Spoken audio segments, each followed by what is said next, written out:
Why do investors buy shares?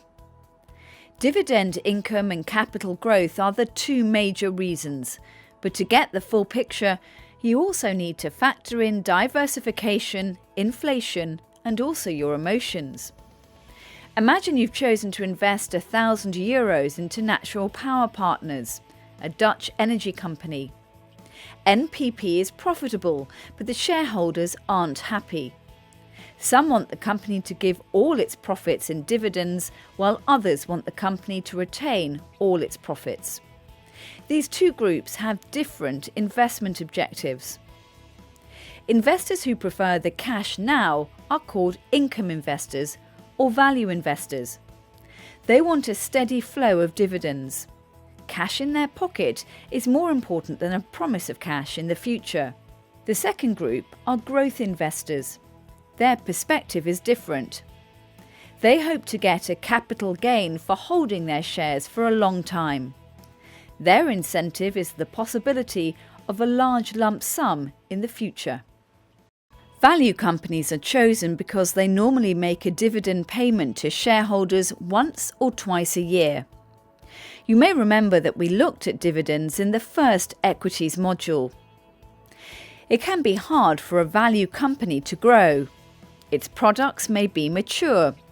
Think how few of us really need another microwave. Or its income may be regulated by law, such as a water supplier which cannot raise prices above a certain level. Because most of its profits have been paid out as dividends, there's little money to develop new products or open up new markets. Investors are happy though. Instead of capital gains, they'll get a stream of dividends. By the way, we'll explain dividend yield in a later module where you'll learn how to calculate dividend yield and identify high-yielding companies. It's important to remember that no dividend payment is guaranteed and the company won't pay anything if profits suddenly fall. Warren Buffett, whose personal wealth was $67 billion at the end of 2015, has done pretty well out of value investing. He buys shares that have the potential to pay dividends over the very long term. As he puts it, our favourite holding period is forever. His holding company, Berkshire Hathaway, is a portfolio of simple to understand businesses that produce a steady stream of cash. A great example was Gillette. It's a product that has a relatively low production cost, but that charges a premium for its brand. Therefore, those profits get paid out in dividends to shareholders. Companies grow because they have a fantastic new product or because they're better than their competitors. The early years of fast growth companies are often difficult. So much money is spent on developing technology and opening new markets that they can make losses. And loss-making companies never pay dividends. However, once their products become popular, sales will increase and profits will grow. The directors of a growth company use this money to build new factories, conquer overseas markets, and buy up competitors. The money is ploughed back into growing the company rather than paid out to investors as dividends. Google first sold shares to the general public in August 2004. Each share cost $85. In the years since then, the company, now known as Alphabet Inc., has never paid a single cent in dividends. Are the investors upset? No. The return that's come via capital gain has been amazing. Since 2004, shares in the company have soared by 1,500%. Google is the most visited website in the world. It's made more than 180 acquisitions, buying up huge brands like YouTube, and has invested continually in R&D. The profit Google makes is reinvested into the company. Its success is seen in the massive rise in the share price. Diversification is an essential part of stock investing. Spreading your investment across different companies, sectors and countries automatically improves the relationship between risk and return. In a simplistic example, let's consider oil. If the price of oil falls, your shares in oil companies will probably drop. But those companies that use a lot of oil, airlines, electricity producers, heavy manufacturers, will benefit from reduced costs. Their shares should rise. But in the long term, concentrating on one company or even one sector can be a dangerous strategy. A mixed portfolio will reduce the risk of putting all your faith in a single equity. We encourage you to spread your risk across different sectors and geographic markets. Later on, we'll teach you how a balanced portfolio of well-chosen equities forms the basis of sensible personal investments. Inflation reduces your effective investment return. Let's see this in action with two different investments: a government bond and a share in the same country. And let's assume, for our example, that this country currently has inflation at 3%.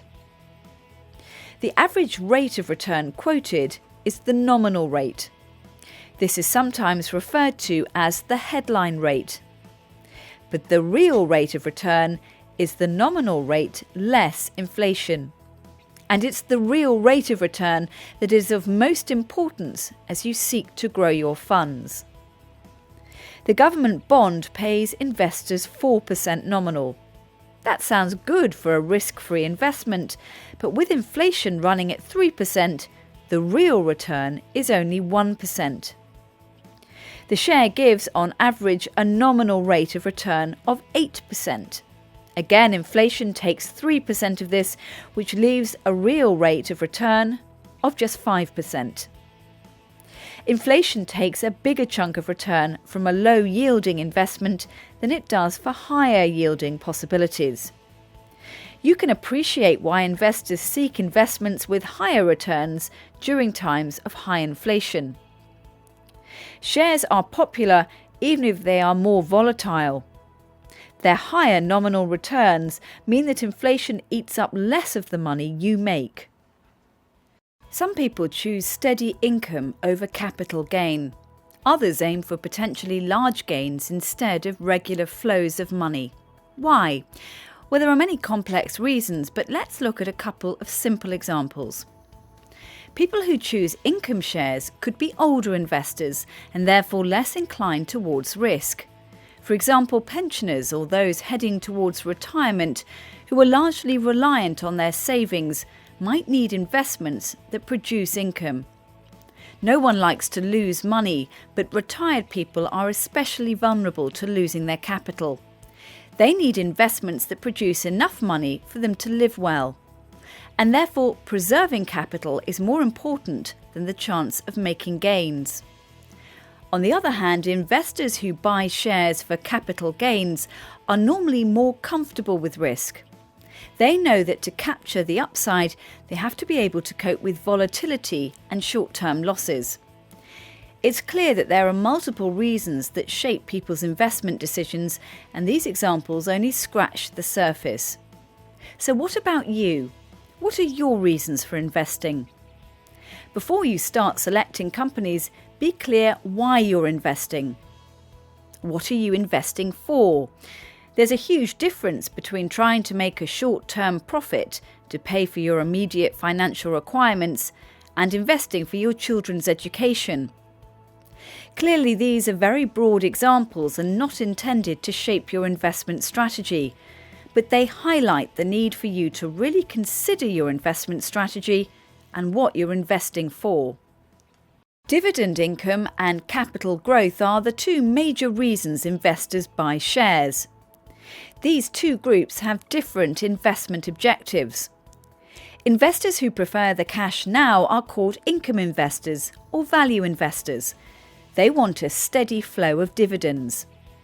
The second group are growth investors. Their perspective is different.